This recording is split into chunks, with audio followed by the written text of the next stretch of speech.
वार गुरुवार आमच्या नाथ भक्तांचा सण आणि त्यातल्या त्यात आमच्या नाथबाबांचे गुरु दत्तगुरु त्यांची जयंती. सर्व नाथ भक्तांना दत्तगुरूंच्या जयंतीनिमित्त हार्दिक हार्दिक शुभेच्छा. अवधूत चिंतन श्री गुरुदेव दत्त.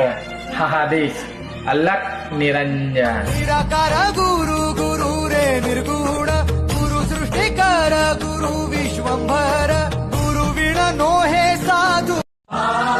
वार गुरुवार आमच्या नाथ भक्तांचा सण आणि त्यातल्या त्यात आमच्या नाथबाबांचे गुरु दत्तगुरु त्यांची जयंती. सर्व नाथ भक्तांना दत्तगुरूंच्या जयंतीनिमित्त हार्दिक हार्दिक शुभेच्छा. अवधूत चिंतन श्री गुरुदेव दत्त. हा आदेश अल्लाह निरंजन. निराकार गुरु गुरु रे निर्गुण गुरु सृष्टिकार गुरु विश्वंभर गुरु विना नो हे